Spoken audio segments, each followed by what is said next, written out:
Project నిలిపివేతపై KTR fire. KCR భయంతోనే పనులు ఆపేశారని ఆరోపణ. రైతుల సంక్షేమం కోసం మొదలైన ప్రాజెక్టుని వెల్లడి. ప్రాజెక్టు ఆపేయడం దురాలోచన అని విమర్శ. రైతులను మోసం చేస్తున్నారని చంద్రబాబుపై ఆర్కే రోజా ఫైర్. యూరియా బ్లాక్ మార్కెట్ లో అమ్ముతున్నారని ఆరోపణ. ఏడాది రోజులుగా రైతులకు నరకం చూపుతున్నారని విమర్శ. అన్నదాత కష్టాలు రెట్టింపు చేశారని వ్యాఖ్యలు.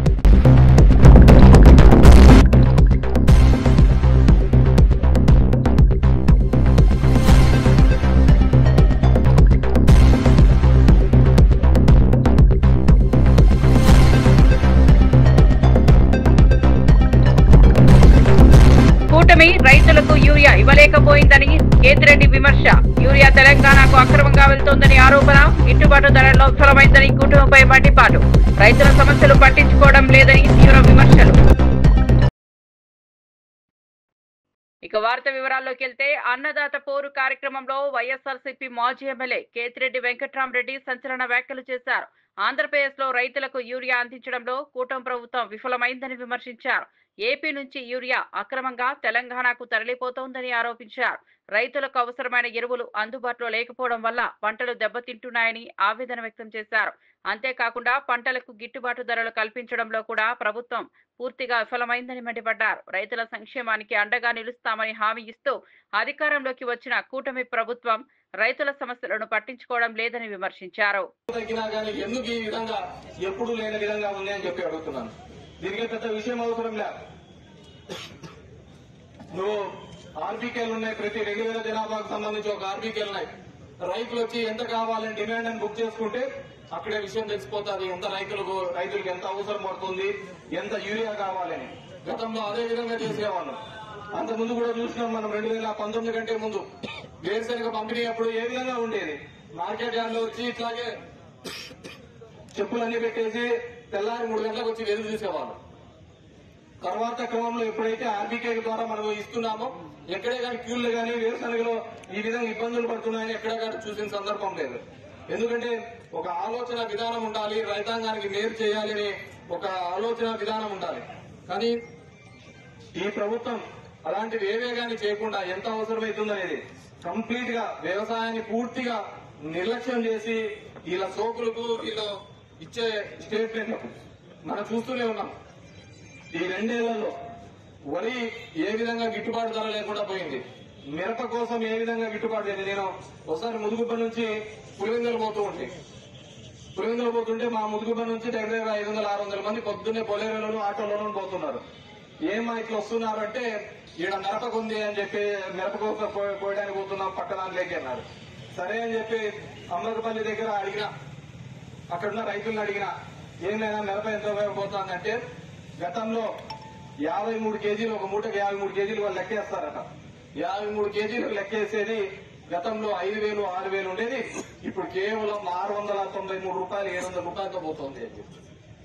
ప్రతి చోట కూడా ఈరోజు వరి, మిరప, పత్తి, జొన్న, కందులు, మినుములు, కసలు, మొక్కజొన్న, సజ్జలు, రాగులు, అరటి, చీని, పొగాకు, ఉల్లి, ఏ దానికైనా చూడండి. ఈరోజు ఉల్లి చూసినాం ఏ విధంగా కర్నూలులో జరుగుతూ ఉంది. మొత్తం అంతా ఉల్లి రైతులు ఏ విధంగా రోడ్డు మీద వచ్చి పడ్డం చూడడం చూసినాం, రోడ్డు మీదకి రావడం చూసినాం. ఈ విధంగా గతంలో కూడా 2019లో కూడా ఇదే విధంగా ఉల్లి రైతులకు ఇబ్బంది వచ్చిండే. మహారాష్ట్ర అక్కడంతా విపరీతమైన వర్షాలు పడ్డము, ఆ ఉల్లికంతా సమస్య రావడం, కర్నూలు జిల్లాలంతా రావడం చూస్తే ఆ రోజు దగ్గర 9,025 టన్నుల ఉల్లిని ప్రభుత్వమే కొనుగోలు చేసింది. ఏ రోజైనా ఇన్నాళ్ళు మనం వేరుశనగ పండించినాము, ఏ రోజైనా మన ప్రభుత్వంలో రేట్ తక్కువ ఉందని బాధపడిన సందర్భం ఉందా? ఎప్పుడు నార్పల్కి పోతా అంటే 3,000 ఉంది, 3,800 ఉంది, 6,000 ఉంది, ఇదే చెప్తుండేవాళ్ళు. ఈ రోజు చూడుకోండి, ఎప్పుడైతే తక్కువ వచ్చిందో ప్రభుత్వం మార్కెట్ ఇంటర్వెన్షన్ చేసేది, ప్రభుత్వం మధ్యలో వచ్చేది మేము కొంటామనేది. మనం కొంటామనేది కదా వ్యాపారస్తులంతా కూడా మళ్ళీ అదే రేటుకు రావాలి కదా అని మళ్ళీ వాళ్ళే పెంచేవాళ్ళు. ఈ రోజు వాటి గురించి మాట్లాడిచ్చే వాళ్లే లేరు. ధరల స్థిరీకరణ గురించి ఆలోచించే వాళ్ళే ఈ రోజు కరువైన పరిస్థితి. అదేవిధంగా మనం 13,000 ఇందాలు ఇచ్చేవాళ్ళం, ఈయన వచ్చి 20,000 ఇస్తానని చెప్పారు. అందరికి ఇచ్చి పడేస్తాను, నాయన అట్లేం లేదు అన్నదాతలకు అందరికీ అని చెప్పేసి. Andhra Pradesh assembly speaker Ayyanna Patrudu YCP ఎమ్మెల్యేలకు స్పష్టమైన సూచనలు ఇచ్చారు. అందరూ ఎమ్మెల్యేలలాగే వైసీపీ ఎమ్మెల్యేలకు కూడా మాట్లాడేందుకు సమయం ఇస్తామని హామీ ఇచ్చారు. బయట ప్రెస్ మీట్లు పెట్టి విమర్శలు చేయడం కంటే అసెంబ్లీలోనే ప్రజల సమస్యలు ప్రస్తావించాలని సూచించారు. ప్రజలు గెలిపించింది వారి సమస్యలు, మీరు అసెంబ్లీలో చర్చించేందుకు, పరిష్కారం చూపించేందుకు అని స్పీకర్ గుర్తు చేశారు. అంతే రూల్స్ ప్రకారంగా చూస్తే నీకు ఇవ్వడానికి వీల్లేదు. నేను అందుకే ఇవ్వలేకపోతున్నాను. నేను ఇస్తే కానీ రాను. నిన్న కూడా ఒక స్టేబుల్ ఇచ్చి జగన్మోహన్ రెడ్డి స్టేబుల్ ఇచ్చాడు, నాకు వాదా ఇవ్వకపోతే రాను అని. ఇస్తే జగన్మోహన్ రెడ్డి గారు మీ పొద్దు మనం చేస్తాము, మంచికో చెడ్డకో ప్రజలు మమ్మల్ని ఎన్నుకున్నారండి. 11 సీట్లు ఇచ్చారు. దేవుడి స్క్రిప్ట్ అది. ఈ 11 రావాలనుకున్నట్టు దేవుడు ఆర్గనైజాడు. కానీ మీ చేస్తున్న తొక్కటంటే సంవత్సరం 3 నెలలు అయింది. ఇప్పుడు వచ్చి ఒక్కసారి కూడా మీరు అసెంబ్లీకి రాలేదు. ఫస్ట్ డే ప్రమాణ స్వీకారం చెప్పినప్పుడు తప్పించి రాలేదు. ఇది రాజ్యాంగం పద్ధతి కాదు. మనం రాజ్యాంగ పద్ధతిలో నడాలి, రాజ్యాంగం చెప్పినట్టు చేయాలి. ఈ పెద్దలు ఇచ్చిన రూలింగ్. మీరు 11 మంది ఎలా గెలిచారండి? ప్రజలు ఓట్లేస్తే గెలిచారు. ఆ ప్రాంతాలకు సమస్యలు వస్తే అసెంబ్లీలో మాట్లాడతారు, మా తరపున కదా మీకు ఓట్లేశారు. మరి మీరు ఎందుకు అసెంబ్లీకి రావట్లేదు? ఆ ఎమ్మెల్యేలు పాపం వచ్చి ఆ ప్రజా సమస్యలు, ఆ ప్రాంతంలో ఉన్న సమస్యలు చెప్పుకునే అవకాశం లేకుండా చేస్తారా? ఆ ప్రజలు ఎంత ఇబ్బంది పడుతున్నారండి? పోనీ ఇవన్నీ చెప్పారు, రోజు మా ప్రెస్లో మాట్లాడుతున్నాం. ఈ మాట్లాడింది మీ అసెంబ్లీకి వచ్చి అసెంబ్లీలో మాట్లాడు. నేను నిన్ను ఆహ్వానిస్తాను. రేపు 18 నుంచి అసెంబ్లీ ఉంది. మళ్ళీ అసెంబ్లీ నుంచి రేపు 18 పెట్టాను. రా అసెంబ్లీకి రా. 11 ఎమ్మెల్యేలు కలిసి రండి, మీ సమస్యలు మాట్లాడండి. ప్రభుత్వం చేస్తున్న విధానం గురించి ఏం తప్పులు ఉంటే విమర్శించండి, సరిదిద్దుకోమని చెప్పండి. అసెంబ్లీలో మాట్లాడుతూ ఉన్నటువంటి ఉపయోగం ఏంటంటే అక్కడ మంత్రులు ఉంటారు, ముఖ్యమంత్రి ఉంటారు, డిప్యూటీ ముఖ్యమంత్రి ఉంటాడు, అధికారులు ఉంటారు. మీరు ఎప్పుడైతే అసెంబ్లీలో మాట్లాడతారో అసెంబ్లీ రికార్డ్ అవుతుంది. దానికి వెంటనే మంత్రి గారి సమాధానం చెప్పాలి. అసెంబ్లీలో ఉన్నది ఉన్నట్టు చెప్తాడు, లేకపోతే పరిశీలిస్తానండి, తప్పనిసరి చేస్తాను, మంత్రి గారు సమాధానం చెప్తారు. మరి నువ్వు ధైర్యంగా అసెంబ్లీలో అడుగు పెట్టకుండా ఈ సమస్యలు చెప్పకుండా బయట ప్రెస్ మీట్ పెట్టి మాట్లాడితే ఎంత సపోజ్? ఒక వేదిక ఉంది మనకి, అఫీషియల్ వేదిక. తెలంగాణ ప్రజలతో బీఆర్ఎస్ సంబంధం ఇక మిగల్లేదని ప్రభుత్వ విప్ ఆది శ్రీనివాస్ తీవ్రంగా విమర్శించారు. పార్టీ పేరు మార్చుకున్న రోజే పేగుబంధం తెంచుకున్నారని అన్నారు. తెలంగాణ వాదాన్ని కేవలం సెంటిమెంటల్ గా వాడుకోవడమే తప్ప ప్రజల కోసం ఏమీ చేయలేదని ఆరోపించారు. తెలంగాణ బిడ్డ ఉపరాష్ట్రపతి పదవికి బరిలో ఉన్నప్పుడు బీఆర్ఎస్ ఎందుకు ఓటు వేయలేదని ప్రశ్నించారు. అందుకే నేను ఈ మధ్యలో ఒక మాట అన్నా, టీఆర్ఎస్ పార్టీని బీఆర్ఎస్ పార్టీగా మార్చుకున్న రోజే తెలంగాణ ప్రాంత ప్రజలతో పేగుబంధం తెంచుకున్నారు మీరు చెప్పండి. తెలంగాణ సెంటిమెంట్ రంగరించి అధికారం రావాలని చెప్పండి. పదే పదే పక్కన ఆంధ్ర రాష్ట్రంతో పోలుస్తూ, ఆంధ్ర రాష్ట్రానికి సంబంధించి చంద్రబాబును బూచిగా చూపిస్తూ తెలంగాణ వాదాన్ని సెంటిమెంట్గా రంగరించాలని చూడడమే తప్ప మీరు తెలంగాణ ఇచ్చిన మీరా కుమారికి ఆ రోజు ఎందుకు ఓటేయాలో సమాధానం చెప్పాలి.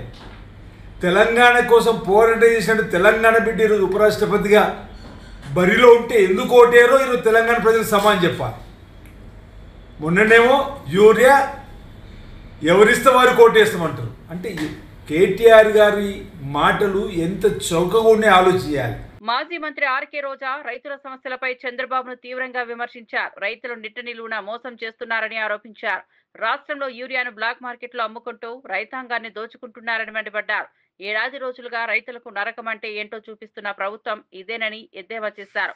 అన్నదాతను ఆదుకోవాల్సిన బదులు వారి కష్టాలను రెట్టింపు చేస్తున్నారని రోజా వ్యాఖ్యానించారు.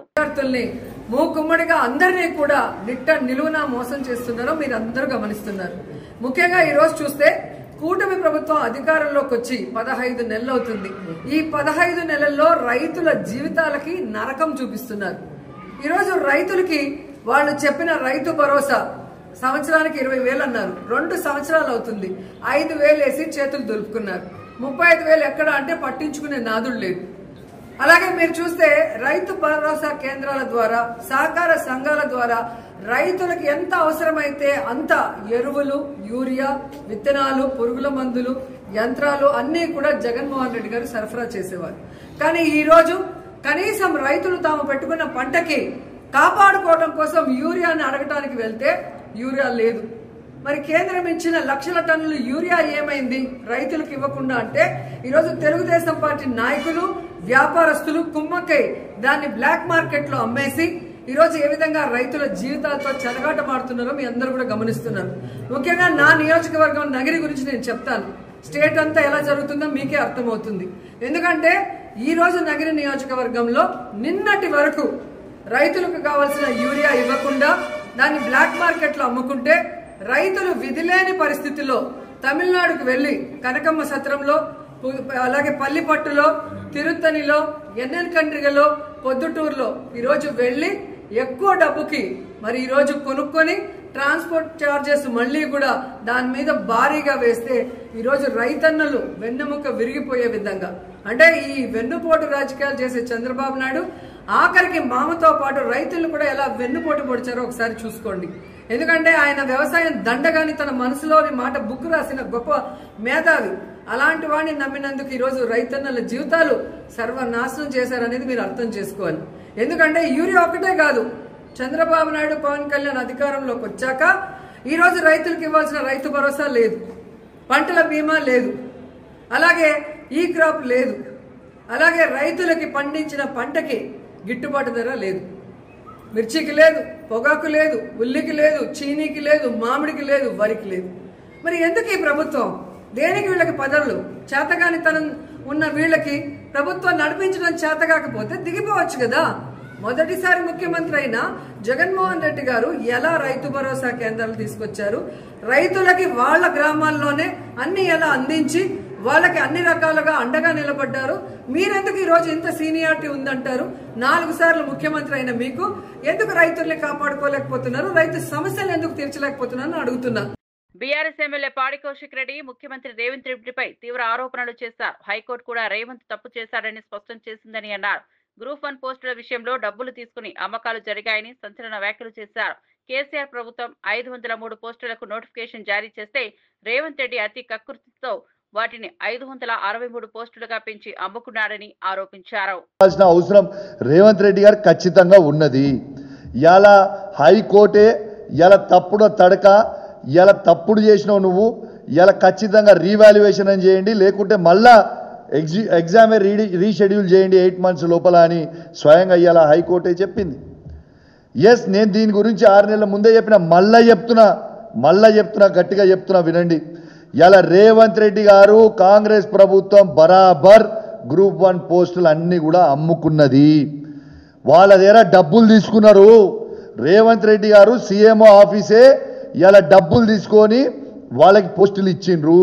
దీనికి ఇంకొక ఉదాహరణ కూడా చెప్తా మీకు, ఎందుకు ఇంత ఖచ్చితంగా చెప్తున్నా అనేది మళ్ళొక్కసారి గుర్తు చేస్తా. కేసీఆర్ గారు గ్రూప్ 1 నోటిఫికేషన్ వేసిన రోజు 503 పోస్టులకు వేసి గ్రూప్ 1 నోటిఫికేషన్ వేసిండు. వేసిన తర్వాత అదే కంటిన్యూ చేస్తే బాగుండు, కానీ వీళ్ళు అతి కకృతి కదా. దాంతో ఏం చేసిండు, దాన్ని ఇంకొక 50 పోస్టులు వేయించి 563 అని పోస్టులు పెట్టి మళ్ళా ఫ్రెష్గా అప్లికేషన్ పెట్టుకోవచ్చు, ఎవరు పడితే వాళ్ళు మళ్ళీ ఫ్రెష్గా రాయొచ్చు అనేది పెట్టి ఇలా పోస్టులు అమ్ముకున్న చరిత్ర ఇలా ఓటు నోటు దొంగ అయిన రేవంత్ రెడ్డిదే మరొకసారి అడ్డంగా దొరికిపోయిండు. ఇలా 563 మంది పోస్టులు కూడా ఇలా రేవంత్ రెడ్డి గారు లక్షలాది రూపాయలకు అమ్ముకున్నాడు. ఇది సీఎంఓ ఆఫీస్ నుంచి నడిచింది. ఇదేదో నేను చెప్పుడు కాదు, బాగా జాబ్తూ ఇలా అభ్యర్థుల పేరు చెప్తే మంచిగుండదు. ఎవరైతే డబ్బులు ఇచ్చిర్రో రేవంత్ రెడ్డి గారి ఆఫీస్. మాజీ మంత్రి జోగి రమేష్ ముఖ్యమంత్రి చంద్రబాబుపై తీవ్ర విమర్శలు చేశారు. రైతులకు యూరియా సరఫరా చేయలేని అసమర్థత ముఖ్యమంత్రిగా చంద్రబాబును అభివర్ణించారు. వైసీపీ నాయకుడు కార్యకర్త రోడ్డు మీదకు వస్తేనే చంద్రబాబుకు చెమటలు పడుతున్నాయని ఎద్దేవా చేశారు. రైతుల కోసం యూరియా సరఫరా చేయమని, ఎరువుల ధరలు తగ్గించమని అడిగితే పోలీసు వ్యవస్థను అడ్డం పెట్టుకుని ప్రజాస్వామ్యాన్ని కూని చేస్తున్నారని ఆరోపించారు. రోడ్డు మీదకి వస్తా ఉన్నాడంటే చంద్రబాబు నాయుడికి చెమటలు పడతా ఉన్నాయి. చంద్రబాబు నాయుడు ప్యాంటు తడిసిపోతా ఉంది. ఏమయ్యా చంద్రబాబు నాయుడు, రైతుకి యూరియాని సరఫరా చేయలేని అసమర్థ ముఖ్యమంత్రివి, గిట్టుబాటు ధరలు కల్పించలేని అసమర్థ ముఖ్యమంత్రివి, ఎరువుల ధరలు తగ్గించలేని అసమర్థ ముఖ్యమంత్రివి, అన్నదాతకి తోడుగా అన్నదాత కోసం వైఎస్ఆర్ కాంగ్రెస్ పార్టీ లీడర్ మా అన్న జగన్మోహన్ రెడ్డి గారు పిలుపునిస్తే మాత్రం ప్రజాస్వామ్యాన్ని కూని చేస్తాం. ఏం చేశాం మేము? నందిగామలో రైతుల పక్షాన పోరాటం కోసం యూరియా సరఫరా చేయరా బాబు చంద్రబాబు, గిట్టుబాటు ధర కల్పించు చంద్రబాబు, ఎరువుల ధరలు తగ్గించు చంద్రబాబు అని చెప్పేసి రైతుల పక్షాన గళం ఇప్పడానికి వెళ్తా ఉంటే పోలీసు వ్యవస్థని అడ్డం పెట్టుకుని ప్రజాస్వామ్యాన్ని కూని చేస్తాం. అంటే వైఎస్ఆర్ కాంగ్రెస్ పార్టీ కార్యకర్తను నాయకులను ఆపినంత మాత్రాన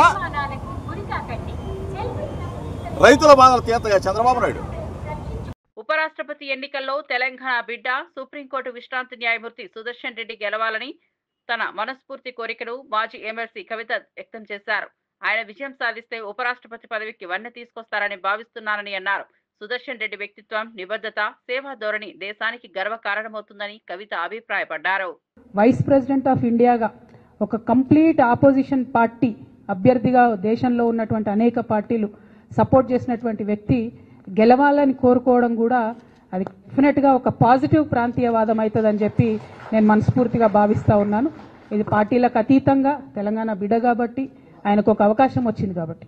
అంటే నేను ఒక వ్యక్తిని ఎప్పుడు జీవితంలో మర్చిపోలేను. శేషన్ గారు అని ఉండే, టిఎన్ శేషన్ గారు అని. ఆయన వచ్చేంత వరకు కూడా ఎవరికి అసలు భారతదేశంలో ఎలక్షన్ కమిషన్ అని ఒకటి ఉందని మా సామాన్య ప్రజలకు తెలియదు. కానీ ఆయన వచ్చిన తర్వాత ఆ పోస్టుకు వన్నే వచ్చింది. సుదర్శన్ రెడ్డి గారు కూడా గెలిస్తే డెఫినెట్గా వైస్ ప్రెసిడెంట్ పోస్టుకు కూడా వన్నె తెస్తారని నేను అనుకుంటున్నాను. ఎందుకంటే అనేక సందర్భాల్లో ఆయన చూసినాం, ఆయన ఇచ్చినటువంటి పాజిటివ్ తీర్పులు కానీ ఆయనకు ఉన్నటువంటి కాన్స్టిట్యూషనల్ ఎక్స్పర్టీస్ కానీ చూసినాం. అటువంటి అవకాశం వారికి వస్తే బాగుంటుందని చెప్పి మనస్ఫూర్తిగా నేను కోరుతా ఉన్నాను. కాంగ్రెస్ పార్టీ అసలు బీసీల కోసం పోరాడే పార్టీ కాదని ప్రజాశాంతి పార్టీ అధ్యక్షుడు కేఏ పాల్ విమర్శించారు. కాంగ్రెస్ అంటేనే రెడ్డిల పార్టీ అని ఎద్దేవా చేశారు. బీసీల కోసం పోరాడుతున్నామని చెప్పుకుంటూ ఉపరాష్ట్రపతి అభ్యర్థిగా బీసీ నేత హనుమంతరావు ఎందుకు ప్రకటించలేదని ప్రశ్నించారు. 2 తెలుగు రాష్ట్రాల్లో ఇప్పటి వరకు 12 మంది రెడ్డిలను ముఖ్యమంత్రులుగా చేసిన కాంగ్రెస్ ఒక్కరోజైనా బీసీల గురించి ఆలోచించలేదని పాల్ ఆరోపించారు. ఎలక్షన్ సూటిగా చెప్తున్నాను, ఒక బీసీ సీనియర్ మోస్ట్ లీడర్ అయిన హనుమంతరావు గారిని ఎందుకు నామినేట్ చేయలేదు? 42% బీసీలు ఉన్నారని 50 నుంచి తగ్గించి మేము బీసీల కొరకు పోరాటం చేస్తామని పెద్ద కబుర్లు ఆడుతున్నారు ఈ కాంగ్రెస్ పార్టీ. 55 సంవత్సరాలు కాంగ్రెస్ పార్టీ దేశంలో ఏలింది.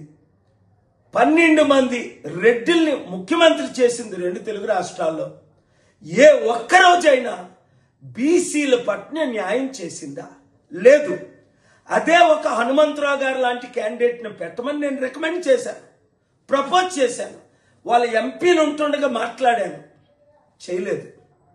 చేసుంటే మోదీ మెడలు వంచి 788 ఎంపీలతో బెట్టింగ్ యాప్ లోక్సభలో రాజ్యసభలో బిల్లు పెట్టి పాస్ చేయించానా లేదా? అంటే బహుజన్లారా, బీసీ, ఎస్సీ, ఎస్టీ, క్రిస్టియన్, ముస్లిం ఆలోచించండి. నేను చెప్తుంది సత్యమా కాదా? కాంగ్రెస్ పార్టీ రెడ్డిల్ది. పాలమూరు రంగారెడ్డి ఎత్తిపోతల పథకం నిలిపివేతపై సీఎం రేవంత్ రెడ్డిపై బీఆర్ఎస్ వర్కింగ్ ప్రెసిడెంట్ కేటీఆర్ తీవ్ర స్థాయిలో విమర్శలు గుప్పించారు. కేసీఆర్ హయాంలో ఈ ప్రాజెక్టు పనులు 90% పూర్తయ్యాయని, మిగతా 10% పనుల కోసం భూసేకరణ కూడా జరిగిందని గుర్తు చేశారు. ఆ పనులను పూర్తి చేస్తే కేసీఆర్ పేరును ప్రజల గుండెల్లో నిలుపుకుంటారని తెలిసి అదే భయంతోనే ప్రాజెక్టును పడావు పెట్టారని కేటీఆర్ ఆరోపించారు. కేసీఆర్ కృషి, తెలంగాణ రైతుల సంక్షేమం కోసం ప్రారంభించిన ప్రాజెక్టును ఇలా నిలిపివేయడం దురాలోచన తప్ప మరేదేది కాదని ఆయన విమర్శించారు. పాలమూరు జిల్లా నుంచి 12 సీట్లు కాంగ్రెస్ పార్టీకి ప్రజలు ఇచ్చిన తర్వాత ప్రజలు ఆశ పెట్టుకున్నారు. మా జిల్లా బిడ్డ ముఖ్యమంత్రి అయితే మా జిల్లాకు కొంత ప్రయోజనం అనుగురుతుందని, లాభం జరుగుతుందని, తప్పకుండా ఫలితాలు శరవేగంగా వస్తాయని, 6 గ్యారంటీలు 100 రోజుల్లోనే అమలు అవుతాయని, పాలమూరు బ్రతుకు ముఖ చిత్రం మారుతుందని ఇట్లా ఎన్నో ఆశలతో 12 సీట్లు ఉమ్మడి పాలమూరు జిల్లాలో, ఉమ్మడి మహబూబ్నగర్ జిల్లాలో ప్రజలు కాంగ్రెస్ పార్టీకి ఇచ్చినారు. మరి సరిగ్గా నిన్నటితో ఒక నెలలు నిండి 22వ నెలలో ఈ ప్రభుత్వం నడుస్తా ఉన్నది. వాస్తవం ఏంది అంటే పెద్దలు కేసీఆర్ గారి నాయకత్వంలో పాలమూరు రంగారెడ్డి ఎత్తిపోతల పథకం కింద 90% పనులు పూర్తి చేసి, రిజర్వాయర్ల నిర్మాణం పూర్తి చేసి, మరి ఇప్పటికే భూసేకరణ గాని ఇప్పటికే చేయాల్సిన అన్ని కార్యక్రమాలు కూడా పూర్తి చేసి ఒక వడ్డిచ్చిన విస్తరిలాగా అప్పజెప్పి రేవంత్ రెడ్డి గారికి, కాంగ్రెస్ ప్రభుత్వానికి అప్పజెప్పి మేము గద్దె దిగాం డిసెంబర్ 23లో. ఇప్పుడు కేవలం రేవంత్ రెడ్డి గారు చేయాల్సిన పనల్లా ఒక 10% పని పూర్తి చేసి, కాలువలు పూర్తి చేసి నీళ్లు బ్రహ్మాండంగా తీసుకునే అవకాశం ఉంది, ఇచ్చే అవకాశం ఉన్నది. మరి ఆ పని చేయకుండా రేవంత్ రెడ్డి గారు ఏం చేస్తున్నారు? ఎక్కడ వెంటనే పూర్తి చేస్తే ఇదంతా కేసీఆర్ గారు కట్టిన కరివేనా, ఇదంతా కేసీఆర్ గారు కట్టిన వట్టెం రిజర్వాయరు, ఇది కేసీఆర్ కట్టిన ఉద్దండాపూర్ రిజర్వాయరు, ఇది కేసీఆర్ గారి ప్రభుత్వం కట్టిన నార్లాపూర్ రిజర్వాయరు అని చెప్పి, ఏదుల రిజర్వాయరు అని చెప్పి ప్రజలకు గుర్తొస్తుంది. రైతులు శాశ్వతంగా మళ్ళీ కేసీఆర్ గారి పేరుని మర్చిపోకుండా గుండెల్లో పెట్టుకుంటారు అనే ఒక ఆలోచనతో, ఒక దురాలోచనతో ఆయన కావాలని పాలమూరు రంగారెడ్డి ఎత్తిపోతల పథకాన్ని ఇవాళ పనులు చేయకుండా దాన్ని పడావు పెట్టిన పరిస్థితి మొత్తం ఉమ్మడి మహబూబ్ నగర్ జిల్లా రైతాంగం గమనిస్తా ఉంది. గ్రూప్ 1 విషయంలో హైకోర్టు ఇచ్చిన తీర్పు ప్రభుత్వానికి చెంపబెట్టు అని బీఆర్ఎస్ నేతలు విమర్శించడంపై మంత్రి హరీష్ రావు కౌంటర్ ఇచ్చారు. మీ మానసిక స్థితి ఎలా ఉందో అర్థమవుతోందని హరీష్ వ్యాఖ్యానించారు. నీళ్లు, నిధులు, నియామకాల పేరుతో తెలంగాణలో 10 ఏళ్లు అధికారంలో ఉన్న బీఆర్ఎస్ ప్రభుత్వం ఏం సాధించని ప్రశ్నించారు. సో ఇలా ఆ రకంగా ఎల్లంపల్లి ప్రాజెక్ట్ నీళ్ళు వస్తున్నాయని మాట్లాడతారు ముఖ్యమంత్రి అమాయకంగా. నువ్వు అమాయకమేమో కానీ ప్రజలు కాదు కదా. అసలు ఎల్లంపల్లి ప్రాజెక్ట్ కెపాసిటీ 20 టీఎంసీలు, దాని డెడ్ స్టోరేజే 3 టీఎంసీలు, ఉండేటి 17. ఆ 17కు దాని సొంత ఆయకట్టు 1,65,000 ఎకరాలు ఉంది, అంటే 12 టీఎంసీలు కావాలి దానికి. దాని కింద ఎన్టీపీసీకి మనం నీళ్ళు ఇస్తాం. ఎన్టీపీసీ విద్యుత్ ఉత్పత్తికి ఎల్లంపల్లి ద్వారా 6.5 టీఎంసీల నీళ్ళు ఇస్తాం. మంచిర్యాల నియోజకవర్గం గూడెం లిఫ్ట్కు 3 టీఎంసీలు వాడుకుంటాం. లోకల్ రామగుండం లిఫ్ట్కు 1 టీఎంసీ నీళ్లు వాడుకుంటాం. అట్లే ఆ ఎరువుల కర్మాగారానికి కూడా 2 టీఎంసీలు ఇస్తాం. అసలు నీళ్ళు ఎక్కడనే ఎల్లంపల్లి సామర్థ్యమే 20, అక్కడ దాని వినియోగమే 20కి పైగా ఎక్కువ ఉన్నది. నేను ఎల్లంపల్లి నీళ్ళు తెస్తున్నా హైదరాబాద్కు, 20 టీఎంసీలు తెస్తారట హైదరాబాద్కి. ఎక్కడికి వస్తాయి 20? ఎల్లంపల్లి కెపాసిటీ 20, డెడ్ స్టోరేజ్ 3 పోతే ఉండేది 17. ఆ 17లో ఎన్టీపీసీకి 6.5, గూడెం లిఫ్ట్కు 3 పోతాయి. అదేవిధంగా లోకల్ లిఫ్ట్కు 1 టీఎంసీ పోతుంది. రామగుండం ఎరువుల కర్మాగారంకు 2 టీఎంసీలు పోతాయి. దానికే ఎక్కువ ఉన్నది. అది కూడా that will be supplemented again. నేను ఆ 20కి 20 హైదరాబాద్ తెస్తున్నా అంటాడు. అంటే ఎవరి చెవులలో పువ్వు పెడుతున్నావు? ఎందుకు ఈ గోబల్స్ ప్రచారము? ఆ కుర్చీకున్న గౌరవాన్ని ఎందుకు తగ్గిస్తా ఉన్నావు? గ్రూప్ 1 పరీక్షల నిర్వహణలో భారీ గోల్మాల్ జరిగిందని మరోసారి ఆరోపించారు బీఆర్ఎస్ నేత రాకేష్ రెడ్డి. దేశ చరిత్రలో ఏ పబ్లిక్ సర్వీస్ ఎగ్జామ్లోనూ మెయిన్స్, ఫిలిమ్స్ కు విడివిడిగా హాల్ టికెట్లు ఇవ్వలేదని, తెలంగాణలో మాత్రం అలాంటి వ్యవహారం జరిగిందని తీవ్ర స్థాయిలో విమర్శించారు. జీవో 29 ద్వారా బీసీ, ఎస్సీ, ఎస్టీ విద్యార్థులకు కాంగ్రెస్ ప్రభుత్వం తీవ్రమైన అన్యాయం చేసిందని ఆరోపించారు. దీన్ని రద్దు చేయాలి, ఇది కరెక్ట్ కాదు, ప్రభుత్వం దీనికి సమాధానం చెప్పాలని చెప్పి నిరుద్యోగుల పక్షాన మేము అడిగిన ఆ రోజు. కానీ ఆ రోజు సమాధానం చెప్పలే. కేసీఆర్ గారి ప్రభుత్వము బీద బడుగు బలహీన వర్గాలకు, ఎస్సీ, ఎస్టీ పిల్లలకు న్యాయం చేయాలని జీవో 55 తీసుకొస్తే ఈరోజు దాన్ని కాలరాసి జీవో 29 తీసుకొచ్చి బీద బడుగు బలహీన వర్గాలకు, ఎస్సీ, ఎస్టీలకు అన్యాయం చేసింది వాస్తవమా కాదా అని చెప్పి ఈ సందర్భంగా అడుగుతున్నాం. ఆ రోజు జీవో 29 రద్దు చేయాలని ఇదే నిరుద్యోగులు అశోక్ నగర్లో, దిల్సుఖ్ నగర్లో పెద్ద ఎత్తున ర్యాలీలు చేస్తే సమైక్య పాలనలో కూడా చూడనటువంటి సీన్లను మనం చూసినాం. మహిళలను చూడకుండా, విద్యార్థులను చూడకుండా గొరగొర గుంజుకుంటూ పోయి వ్యాన్లు ఎక్కించి లాఠీ చార్జ్ చేసి అర్ధరాత్రి దాకా స్టేడియంలలో వేసినటువంటి ఒక పరిస్థితిని కూడా మనం చూసినాం. మరి ఇప్పుడు వాళ్ళకు ఏం సమాధానం చెప్తారని చెప్పి ఈ సందర్భంగా బీఆర్ఎస్ పార్టీ ప్రశ్నిస్తూ ఉన్నది. ఆ రోజు బీఆర్ఎస్ పార్టీ ముఖ్యంగా కేసీఆర్ గారు, కేటీఆర్ గారు, హరీష్ రావు గారు ఈ అభ్యర్థులకు అండగా నిలిస్తే వాళ్ళు కేసులు కొట్లాడుతూ ఉంటే, నైతికంగా వాళ్లకు అండగా నిలిచేటువంటి ప్రయత్నం చేస్తూ ఉంటే ఇదంతా బీఆర్ఎస్ పార్టీ కుట్రను వాదించింది. మరి ఇప్పుడు దానికి ఏం సమాధానం చెప్తారని చెప్పి ఈ సందర్భంగా మేము ప్రశ్నిస్తా ఉన్నాం. సిగ్గుండాలే రేవంత్ రెడ్డి గారికి. ఆ రోజు రాహుల్ గాంధీ గారిని తీసుకొచ్చి అశోక్ నగర్ అంతా తిప్పి మోసపు మాటలు చెప్పి నమ్మించి ఓట్లు వేయించుకొని ఈరోజు ఉద్యోగాల సంగతి ఏంటి అంటే ఒక ఆయన 30,000 ఇచ్చినామంటాడు, ఇంకో మంత్రి 40,000 ఇచ్చినామంటాడు, మరో మంత్రి 50,000. నేనేమన్నా తక్కువ, నా మంత్రులు ఇంత చెప్తున్నాం, నేను కూడా 10,000 యాడ్ చేసి చెప్తే అయిపోతుంది అని చెప్పి మహేష్ గౌడ్ గారు పిసిసి ప్రెసిడెంట్ ఆయన 70,000. ఇక మొన్ననైతే ఆ పొన్నం ప్రభాకర్ 1,00,000 ఉద్యోగాలు ఇచ్చినామంటారు. వేలంపాట వారినట్టు మీడియా ముందు తెర ముందు వేలంపాట, తెర వెనుక సర్కారీ వారి పాట కొనసాగుతున్నది, సర్కారీ వారి వాట కొనసాగుతున్నది, సర్కారీ వారి కోట కూడా కొనసాగుతున్నది. ఇది అన్యాయం కాదా అని చెప్పి ఈ సందర్భంగా మేము ప్రశ్నిస్తా ఉన్నాం. ఈరోజు హైకోర్టు ఏం తీర్పిచ్చింది? మీరు అయితే రీవాల్యుయేషన్ అయినా చేయండి, లేదా 8 నెలల్లో రీఎగ్జామినేషన్ అయినా కండక్ట్ చేయమని అడిగింది. రీవాల్యుయేషన్కి ఎట్టి పరిస్థితిలో బీఆర్ఎస్ పార్టీ ఒప్పుకునేది లేనే లేదు. ఎందుకంటే రీవాల్యుయేషన్లో మీరు ఏం చేస్తారో మాకు తెలుసు.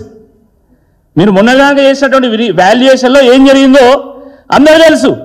ఆ మధ్యలో శ్రీధర్ బాబు గారిని కొండ సురేఖ గారు మా అల్లుడికో జాబ్ కావాలంటే దాంట్లో ఏముందో చూద్దాంలే అన్నారు. అంటే మంత్రులు మీరంతా ఏమేం చేస్తాను, ఎట్లా ఉద్యోగాలు పంచుకుంటున్నారో చాలా స్పష్టంగా ప్రజలకు అర్థమైపోయింది, యువకులకు అర్థమైపోయింది. మళ్ళీ ఇవాల్యుయేషన్ చేస్తే మళ్ళీ మీరు ఎవరికి ఉద్యోగాలు ఇవ్వాలనుకుంటున్నారో మాకు తెలుసు. కాబట్టి రీవాల్యుయేషన్కి ఎట్టి పరిస్థితుల్లో ఒప్పుకునేది లేదు. ఎట్టి పరిస్థితుల్లో రీఎగ్జామినేషన్ కండక్ట్ చేసి తీరాల్సిందే. ఆ రీఎగ్జామినేషన్ కండక్ట్ చేసేంత వరకు బీఆర్ఎస్ పార్టీ ఈ అభ్యర్థుల పక్షాన కొట్లాడుతూనే ఉంటుంది. వాళ్లకు నైతిక